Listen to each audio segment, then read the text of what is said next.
नमस्कार दोस्तों, मैं अंकुर उपाध्याय स्वागत करता हूं आप सभी का आपके अपने YouTube channel share market analysis में।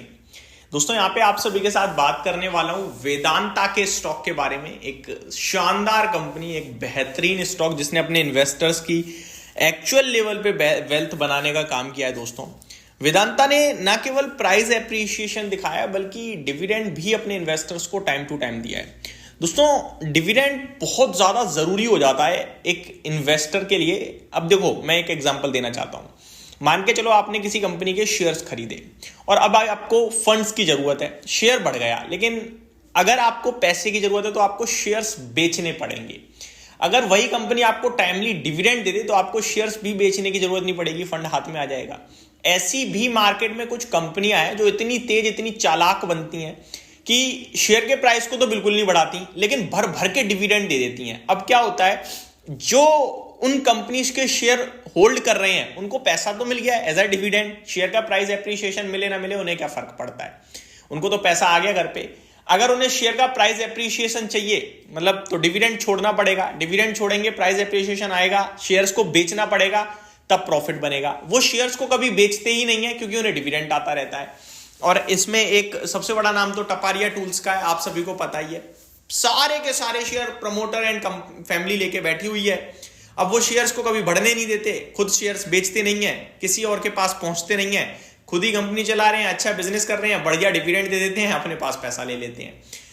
वेदांता की बात करूं तो इस कंपनी की डिविडेंड यील्ड देख के आपको बड़ा मतलब शॉक लगेगा। इसकी डिविडेंड यील्ड दोस्तों आपको अभी 9% की दिख रही है, लेकिन इसने FY23 में अराउंड 30% के करीब का डिविडेंड बांटा, 25 से 30% के समथिंग का। FY24 में भी बहुत ही शानदार डिविडेंड दिया। FY25 में भी आपके लिए कंटिन्यू शानदार डिविडेंड चल ही रहा है।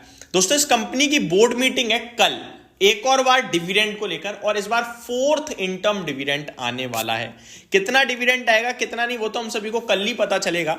मैं आपको इतना जरूर बताना चाहूंगा कि कंपनी ने कल जो डिविडेंड देगी कंपनी, उसके लिए रिकॉर्ड डेट तय करी है 24 दिसंबर की। यानी कि जो भी स्टॉक को होल्ड करते हैं 24 तारीख से पहले वो इस डिविडेंड के लिए एलिजिबल हो जाएंगे। अब जब हम बात कर रहे हैं एलिजिबिलिटी की तो काफी सारे इन्वेस्टर्स ऐसे भी होंगे जो केवल डिविडेंड पाने के लिए शेयर्स को खरीदने जाएंगे। तो उन लोगों से मैं कहना चाहूंगा आप बिल्कुल फायदा नहीं कर पाओगे। कभी भी dividend, bonus, split, in corporate actions के चलते कभी शेयर्स को मत खरीदना, कभी पैसा नहीं बनेगा।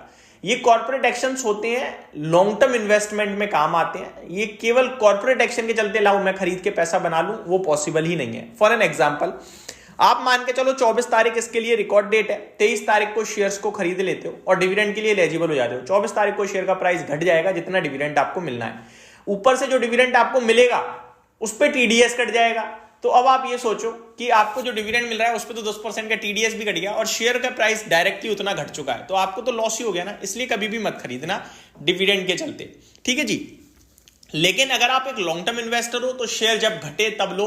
लॉन्ग टर्म में आपको डिविडेंड का फायदा होगा प्लस शेयर एप्रिसिएशन का फायदा होगा। अब डिविडेंड को लेकर थोड़ी सी जो अपडेट्स आई हैं कंपनी की तरफ से वो पढ़ लेते हैं। In an exchange filing the mining major stated that the meeting of the board of directors of the company is proposed to be scheduled on Monday, December 16th, 2024 to consider and approve the 4th interim dividend on equity shares if any for the financial year FY25. आगे, Vedanta has fixed December 24 as the record date for the 4th interim dividend if declared. तो कल declare होगा जो dividend, उसके लिए 24 तारीख की इन्होंने रिकॉर्ड डेट भी तय कर दी है। The said board meeting was scheduled to be held in October earlier but was cancel due to unforeseen circumstances. तो पहले ये होने वाली थी बट उसको कैंसिल कर दिया गया था। अगर प्रीवियस डिविडेंड की बात करें तो 3rd इंटर्म डिविडेंड में कंपनी ने 20 रुपए का डिविडेंड दिया था, उससे पहले 11 रुपए का दिया था और उससे पहले 4 रुपए प्रति शेयर का दिया था। अगर आप इसको टोटल कैलकुलेट कर दें तो 35 रुपए प्रति शेयर का कंपनी ऑलरेडी डिविडेंड दे चुकी है आपको। अगर मैं काउंट करूं शेयर के प्राइस के हिसाब से तो 520 रुपए का शेयर है दोस्तों, जो कि अभी हुआ है। अगर मैं थोड़ा पीछे चला जाऊं तो लगभग नवंबर में स्टॉक का भाव 434-35 था, उस हिसाब से 35 रुपए 9% हो गया दोस्तों। तो अब आप सोच सकते हो किस लेवल का डिविडेंड आ रहा है इन्वेस्टर्स को इस कंपनी की तरफ से। तो दोस्तों ये पूरी की पूरी अपडेट्स थी। वन मोर थिंग, शेयर के प्राइस में भी हमने काफी बार बाइंग शेयर करवाई है आप सभी के साथ। रिसेंटली जब 440 पे QIP हुआ तब भी मैंने आपसे कहा मौका है। जब स्टॉक क्रैश हुआ था 220 आया था तब मैंने आपसे कहा गोल्डन अपॉर्चुनिटी है, डरना मत, खरीदने के मौके तलाशिएगा।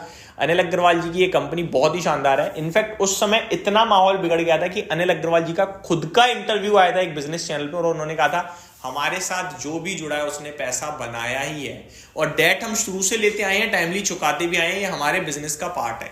तो मेरे हिसाब से बहुत ही शानदार कंपनी है, लेकिन इस भाव पे मैं उतना इंटरेस्टेड नहीं हूं क्योंकि स्टॉक चल गया है, अच्छा चल गया है, 18 के PE पे है, तो अभी रीजनेबल ऑलरेडी गेन्स आ चुके हैं। और मेटल्स में एक खासियत रहती है कि वो जब चलते हैं तो गिरते भी हैं और जब गिरें तब आप मौके तलाशिएगा, सिंपल। तो ये मेरी तरफ से अपडेट थी। Thank you so much for watching this video. Have a great day guys.